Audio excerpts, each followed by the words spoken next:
a Brazilian having an absolutely amazing season, winning tons of trophies, but still getting denied for the Ballon d'Or because of a Spanish man.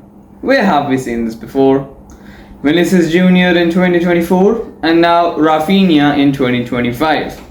I guess that 56 GA, including 34 goals and 22 assists in 57 matches, isn't enough to get you the Ballon d'Or.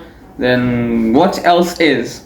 He had 0.57 goals per 90, 0.28 assists per 90, and 0.85 GA per 90.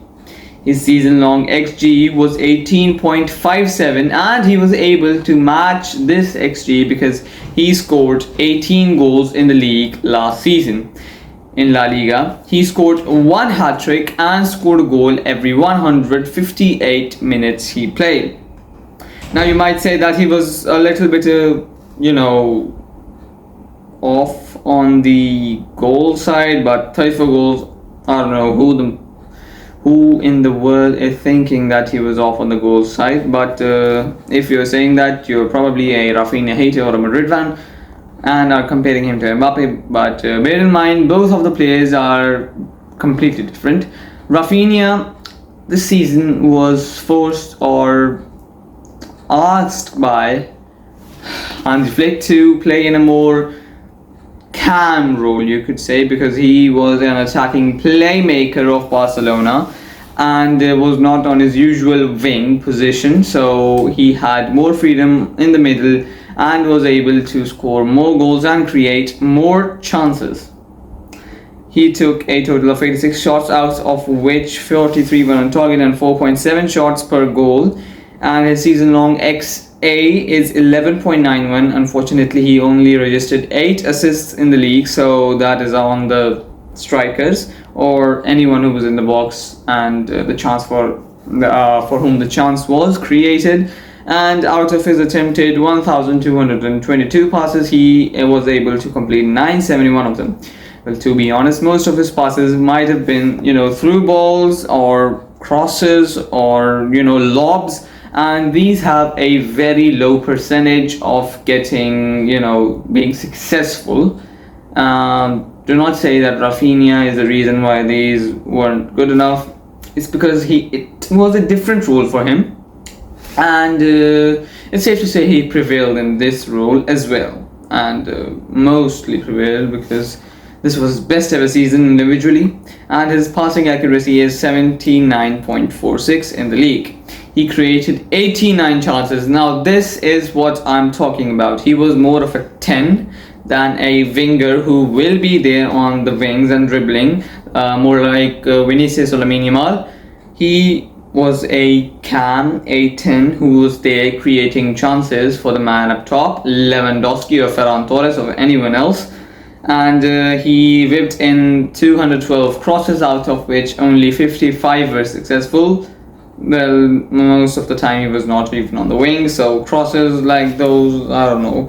Then he attempted 106 dribbles, out of which 56 dribbles were successful, so his dribble success rate is about 52%, and he was offside 10 times.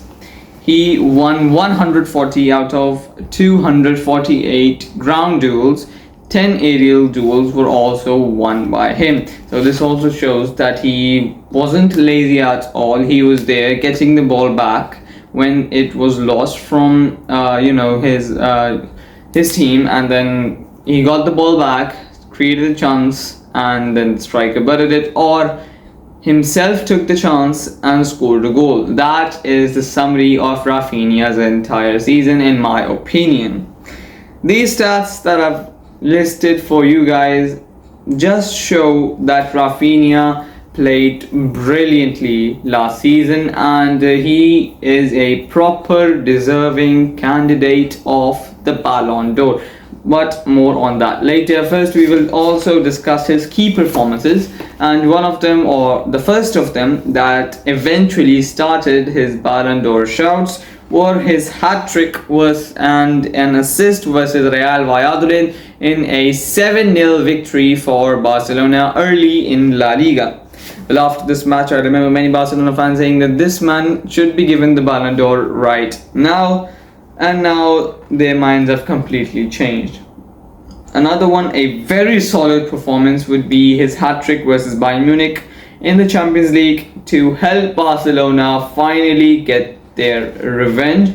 And to think that Raphinha scored a hat-trick against Bayern, it's a big thing, obviously. And then you could also count his 2 goals and an assist versus Real Madrid in the Supercopa de España final, which ended 5-2 in Barcelona's favor. Well, Raphinha stepped up in every single El Clasico that season, including the last one in which he scored 2 goals against Real Madrid, which helped Barcelona make the comeback and win over Real Madrid. Another one I would like to mention is his 2 goals and an assist versus Benfica that were very crucial in the second leg to bury the game in the favor of Barcelona, and I think it was a UCL round of 16 as well, so a very crucial game for them. And another one would be his 2 goals and an assist versus Borussia Dortmund, which is obviously a very important game as well, because I think it was a quarter final. Yep, I think it was a quarterfinal of the Champions League. So yeah, just see how important this match was for Barcelona. Anyways, Raphinha was there in the big moments when Barcelona actually needed him.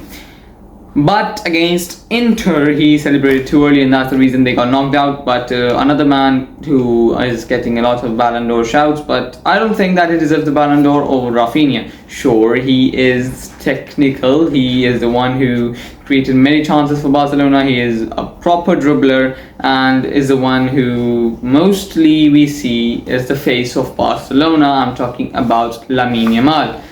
But